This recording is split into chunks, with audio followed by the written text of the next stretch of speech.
Hi there, welcome to Kneppy Invest, and welcome to 3 stocks or companies on the ASX that release interesting or intriguing Appendix 4Cs or 5Bs for the June quarter 2025. And the reason I had to say 5Bs there is because one of the companies in this video is a mining company, and they release 5Bs instead of 4Cs, but they're almost identical. Anyway, I'm recording this video on the 8th of August, intending to release it towards the beginning of October. But this video should be still relevant, even though these 3 companies should be releasing their quarter results in October, but it should be towards the back end of the month. In fact, you could actually watch this video and then wait out for these 3 companies to release their quarterly for the September quarter, just to see how they have gone. Anyway, so the 3 companies I'll be focusing or featuring in today's video are Brookside Energy, which is a company I own. And the main reason I own this company is potential value. I think the most appropriate word there is potential value. We'll also have a look at Eneco Refresh. I'm not sure I've really looked at this company in the past, so this is the first time, but I already know what they do. And the other company is ArchTIS. So this company is also interesting. So what I'm going to do in this video is I'll have a brief look at what these companies do, and then we'll have a look at their Appendix 4C or 5B for the June quarter. Then we'll have a look at the cash receipts history, and then we'll finish off looking at the chart. Also try to tell you the market cap of these companies. I keep forgetting. Okay, so let's start off this video looking at Brookside Energy, oil gas play with operations in United States. In fact, operations in Oklahoma.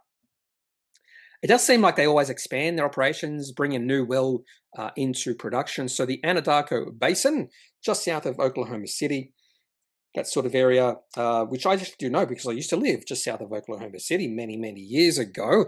It's a pretty good area for this type of business. But in saying all that, with the potential growth moving forward for Brookside, the market is still fairly skeptical. In fact, I'd say a lot of shareholders in this company are still fairly skeptical of their future. So anyway, I think that's one of the reasons why the share price hasn't really gone on a run, even though their outlook looks pretty good. Okay, so let's have a look at this company's Appendix 5B for the June quarter. Okay. Now, this is one document. I love when companies separate their activities report and cash flow report into 2 separate documents, but we can go down. There we go. So Brookside Energy, Brookside, the company. I just looked at the name of entity. Anyway, so receipts, 14.4 million and 32.6 million for the year. And you might get really excited because they were operating cash flow positive by $6.5 billion. Hurrah! And for the year, 11.1 million. But it does not end there because the company spent a fair bit of money on exploration and evaluation. In fact, $12 million for the quarter, $16.6 million for the year. So it seems like they've really expanded the exploration and evaluation in this particular quarter. $12 million in the quarter. The previous 3 quarters, only $4.5 million. And I think this is one of the complaints from shareholders, among many, is they're expanding what they're doing, but it seems like they're just continually expanding. And because they continually expand, they never get to the point where they're producing cash flow. And when I say cash flow, I mean free cash flow. And I think that's where what most of the shareholders want. In fact, I'd say a lot of the shareholders probably want dividends, which I don't really care about. Okay, so do they have any debt? So they did burn through a little bit of cash this particular quarter, and the cash on hand has decreased from 12.7 million to 8.3 million. It wasn't long ago. This company had about 20 or even greater than $20 million of cash. So they have been burning through cash. And that is one little thing I'm a little bit, I wouldn't say concerned about, but this company needs to start producing cash flow with what they're doing. Okay, so cash on hand, 8.3 million, no debt, but they do have unused financing facilities. I don't mind that. So I suppose they could get into these financing facilities if they need some cash quickly, but no debt currently. Do they have to answer question 8? No, they don't. Okay, if we have a look at some of the commentary, they say they have a world-class oil and gas acreage in that Anadarko Basin. Yeah, world-class. Yeah, well, whatever. The performance snapshot just talks about how their production, that sort of thing. And yeah, significant increase in capital expenditure, investment, and other expenses. It's almost, it's more than tripled from the last quarter. And what else did they say? In fact, I have not gone through this. Just talking about operations, non-operate activities, that sort of thing, production and cash flow. Sometimes we'll have a look at the capital expenditure. So, for instance, for the quarter, $12.1 million in investing activities allocated primarily to the Bruins well and non-operated development activities in the Swish play, plus additional expenses related to leasehold acquisitions. This outflow was partially offset by $1.4 million in contributions from working interest partners. While continuing to expand its drilling inventory and pursue future growth opportunities, the company remains fairly committed to capital discipline. In response to moderating oil prices, Brookside is adopting a balanced strategy focusing on near-term cash generation, operational efficiency, and disciplined development pacing, while seeking to maximize shareholder returns. Well, they're not really maximizing shareholder returns just yet. Just yet. Okay, to really maximize shareholder returns, you want to see the share price go up. Yes. Anyway, let's have a look at the cash receipts history of this company. Do they have anything else here? No, nothing much. Let's have a look at the cash receipts history. And you can see it's fairly lumpy. So a really bad quarter last September. It's only 5.5 million. Then it shot up to 21 million. And then it's coming back again. So no real trend when it comes to Brookside Energy cash receipts. Now, one of the reasons that I am a shareholder of this company is I can't tell you exactly. Maybe it was an investor presentation. I don't remember looking at this one. But a year ago, they did have some nice goals for the future. And if they do hit those goals, and this company is cheap at these levels. I'm going to see if they've actually mentioned those goals in this particular presentation. If they haven't, that could be a little bit of a red flag. Now, they do mention inflection point. So, in fact, here, they're going to be burning through a fair bit of cash just based off this. So, yeah, cumulative free cash flow. In fact, next 3 years, they're burning through cash. And they're not going to hit the inflection point until 2029. So that's probably what the shareholders are a little bit not liking. Growth funded and free cash flow inflection point reached by financial year 29. That's a long way away. That is a long way away. So you do have to be patient with this one. And that's the other question is, will they get to that point? Will they get there? Because by 2029, maybe management will go, wow, maybe we can grow even more and we're going to spend even more money and not become free cash flow positive. Anyway, so in inventory preservation scenario, catalyst. I'm going to see if they've mentioned anything else here about the goals. No, they haven't. Okay, so let's have a look at the company's chart. Okay, so that's a weekly chart. Nothing much to really like there. Now, there's one thing in the daily chart. I saw this the other day. Maybe a sign that the downtrend has come up to an end. Now, the company did do a share consolidation. It was really needed, really needed, because they had 6 billion shares on issue, I think. Now it's down to 96.12 million. Maybe it was less, maybe it was 5 billion shares on issue. So market cap of this company is 41 million and only 96 million shares on issue, which is good. I like that. And it does look like maybe the share price has found a floor. And that floor would be around about 36 to 40 cents. No uptrend or anything like that yet. And I'd like to see some bigger volume coming through. Anyway, so if I was not if I didn't own Brookside, I probably would not trade or not own Brookside just yet. Anyway, on to Eneco Refresh. This is a website, and it's a pretty substandard website. They sell bottled water or something like that. Yeah, producing Australia's purest bottled water since 1997. So before 1997, it wasn't Australia's purest bottled water, it was someone else. Or maybe, yeah, you know what I mean. Anyway, here we go. Only bottled water company listed on ASX. I'm not sure if that is positive, because if you're the only this sort of company listed on the ASX, it could mean that there's not much potential there. I don't know. And also, Eneco Refresh co-founder Henry Heng's sentenced to 18 months imprisonment for market manipulation. Well, there you go, via trading accounts. This was 22nd of April, 2024, under the names of family members. Well, there you go. Something I've just discovered. Anyway, so the only bottled water company listed on ASX. And straight away, that's a little bit of a turn-off for me. But just because, by the way, their website's a bit of a turn-off as well. It's a pretty It's just I don't know. It's just like I don't know. Anyway, let's have a look at the market cap. Yeah, I always forget to do this. In fact, in my last video, 8 common, I totally forgot to look at the market cap. By the way, the market cap of that company is $5 million. The market cap of this company is $3.81 million. There you go. So bottled water, there's not much money in that. Not much profits. Anyway, so let's have a look at why I've included Eneco Refresh in this particular video. By the way, I've been tracking the receipts for this company for probably 10 years, maybe even over 10 years. Anyway, share price 1.4 cents. That's a little bit of a turn-off. Looks like potentially it liquidly traded as well.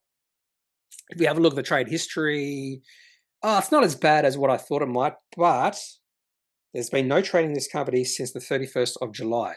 Now, possibly the company is in a trading hold. Nope, it's not in a trading hold. Okay, there's buyers and sellers. Okay, so let's have a look at their Appendix 4C for the June quarter. Oh, no, there we go. I was going to say there was an announcement recently. Comsec sometimes does that. Okay. So cash receipts, 3.9 million. Operating cash flow positive, 490,000 for the quarter. And also operating cash flow positive, $1.4 million for the year. They also received interest. So they have no debt and they have a fair bit of cash, $150,000 of interest for the year. So this company is operating cash flow positive. Are they free cash flow positive? And they are. They are free cash flow positive as well.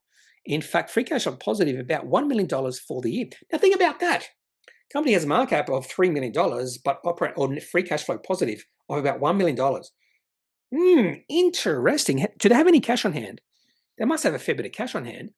$4.5 million of cash on hand, yet, according to Market Index, the market cap of this company is $3.81 million. This company has more cash than the company is valued. This company, what do they call that? There's some sort of word for that. When the company has a higher cash level than the valuation of the company. There's something about that. Anyway, maybe it's something like net. Anyway, so company has way more cash, maybe not way more, but the company has more cash than the company's valuation. Okay, that's interesting, I suppose. And of course, no debt. In fact, they've made it clear they have no debt by putting a zero there, zeros. You don't see that. You don't see many companies do that. Now, so way more interesting than what I thought. And I just included this company because they were operating cash flow positive for the quarter and for the year. Anyway, so it looks like cash generating units, they do a breakdown or geographical breakdown. Looks like they have most of the business in WA and then Queensland. Not much business in NT or New South Wales or Victoria. And growing, it has been growing through most of those geographic regions apart from Victoria. Oh, in fact, if you have a look at the year, growing everywhere. So it looks like people like bottled water. I'm not a big fan. Not a big fan. They also have a plastics business unit. Okay, so they're a little bit more than just bottled water. They have a plastics business unit. Okay, so maybe I'm being a little bit unfair on Eneco Refresh because there are a few interesting things about this company. Okay, now let's have a look at the cash receipts history. Almost forgot about this one. And I've been tracking this one for ages. And finally, I've had a look at it. And in fact, more than 10 years. Been tracking this one for 12 years, since 2013. And you can see it by the cash receipts history right here. It's long. And they've been growing. Their cash receipts are going up. No, it's going up slowly, sure, but it's going up. And there's a bit of lumpiness there. That's okay. Cash receipts are on the trend up. The question becomes, can they just produce a little bit more cash flow? And if they can, gee, you can buy this company better than cash backing. Wow. Geez, there you go. Eneco Refresh. So there we go. That's one of the benefits of going or doing this series is I can discover these companies that have some interesting aspects to them. And I would say Eneco Refresh is one of those with more cash than the markup of the company. Okay, now onto the chart. Has anyone discovered this? I would say probably not. I should say, has any value investor discovered this company? Now, the first issue is liquidity. Now, share price, this is the daily chart, and this goes back to 2021, shows you liquidity problems. Share price has been a downtrend. Now, I would assume that the very fact this company has more cash than the market cap, that should put a floor to the share price. It should, but will it? Because if you have a look at this daily chart, share price has been dropping and dropping and dropping. Let's have a look at the weekly chart. And in fact, if you have a look at the weekly chart, come on, update, trading view. I'm going to just refresh this. ERG.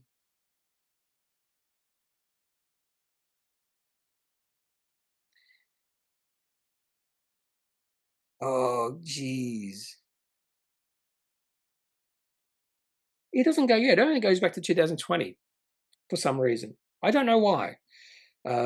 Because I've been following this company. Maybe they changed the name. We could always check. I always like to check this because that looks weird. And sometimes what I like to do is price sensitivity only. Go back. So this is 2017. We'll just have a look to see what they were called back in. Oh, Refresh Group. So they went from Refresh Group to Eneco Refresh. And then I'm assuming it's the same company. And then for some reason, TradingView doesn't recognize that. Okay. And by the way, they were operating cash flow positive this quarter, the March quarter 2017. There you go. So there is that chance that even if this company keeps on expanding their revenue and their receipts, they still they have no scale or anything like that. So barely operating cash flow and free cash flow positive, but they are increasing their cash. Okay, so that's Eneco Refresh. And finally, onto ArchTIS. I'll describe ArchTIS as a security company, sort of like a software security company. So you can see on their website, much better website than Eneco, trusted to safeguard the world's most sensitive information. So again, some sort of security. ArchTIS solutions apply and enforce dynamic, policy-driven access controls that leverage both user and data attributes to ensure your users and partners access, share, and collaborate on sensitive, classified, and top secret information. So I don't need the use of this company because I have no top secret information, except I do have that information on how to become a multi-trillionaire, how individuals can do that. And if you ask me nicely, I might give it to you. Anyway, so that's ArchTIS. They have products, Congency, NC Protect, NC Encrypt, and Trusted Data Integration. Fair bit of solutions here, including for the government, Australian Defence, US Defence, which makes sense, top secret information, intelligence, multinational coalition, critical infrastructure, universities. Okay, so that's ArchTIS. No shocks there in terms of what this company does. I was sort of knew a little bit about this company. Now onto their Appendix 4C. Now there's been a little bit of interest in this company recently because they did a deal. Who did they do a deal with? I remember there was a lot of interest. Oh, that's right. Suspicion. Oh, that's right. Yeah, you don't know. I forget. It wasn't. It's more than. Oh, ArchTIS achieves sale of NC Protect to US Department of Defense. I thought it wasn't that long ago.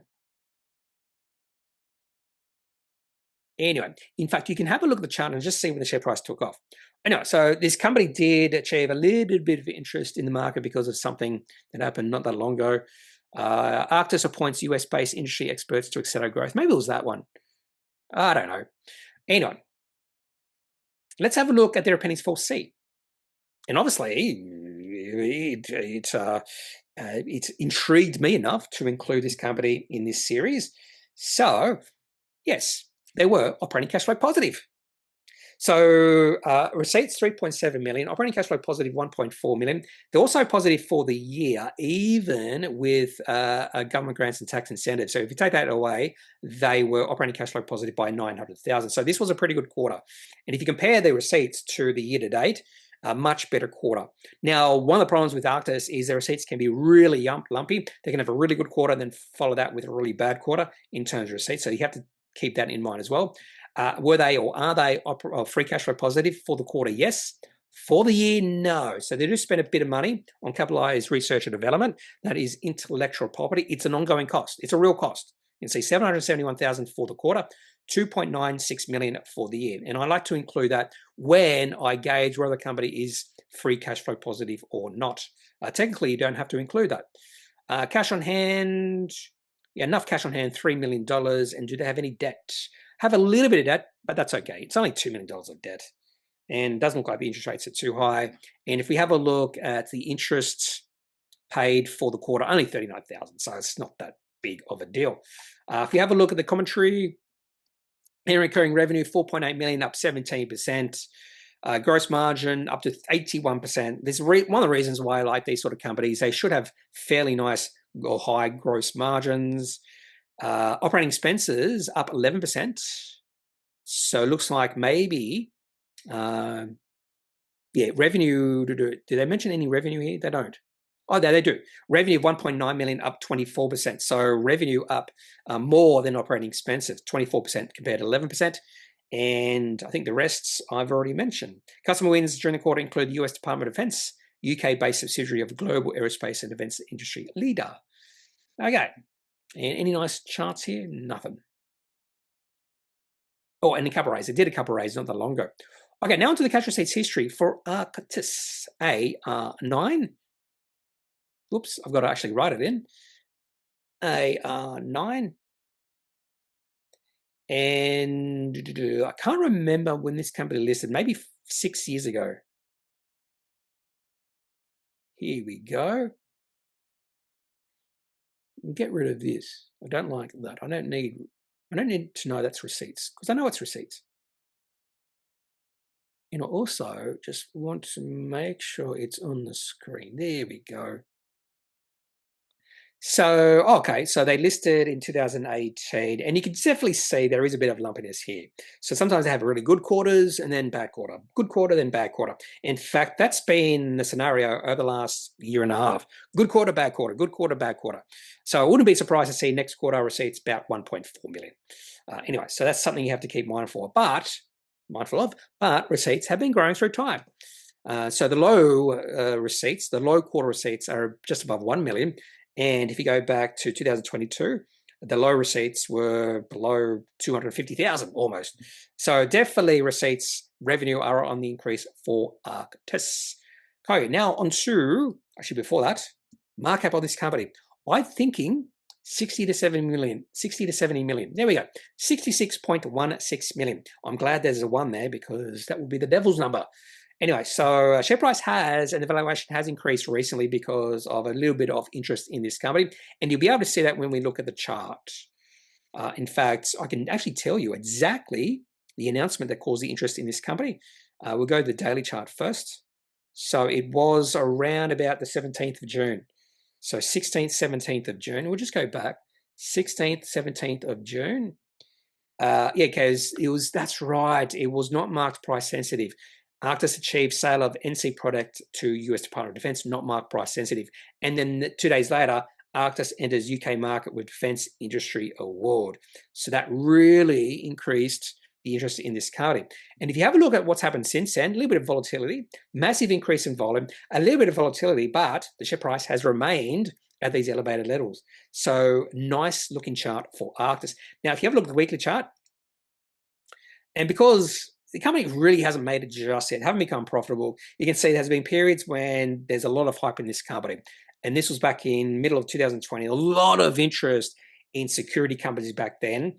So ArchTIS share price just went bonkers. In fact, the share price went from 5 cents to 60 cents in a very short period of time. And of course, that was mostly just hype. You can see the volume as well, massive volume. But that was just unwarranted hype, in my opinion. Warranted noise, warranted interest, and the share price then moved into a well-defined downtrend. You need financials to back up hype. You need financials. You need something that's tangible. Just interest in the company because of maybe some thematic usually doesn't last all that long. I'm hopeful that this is a little bit different because this is on the back of some contract wins. It's not back on the back of hype anyway, I think you know what I mean. Okay, so that's ArchTIS, the chart, and looking pretty good. I think it's looking pretty good. Okay, if you have any questions, any thoughts, leave those in the comment section of this video. Otherwise, I'm not a financial advisor. If you need financial advice, make sure you seek out someone who is qualified and can speak to your own financial needs. That's it for this video. Have a good day. Bye.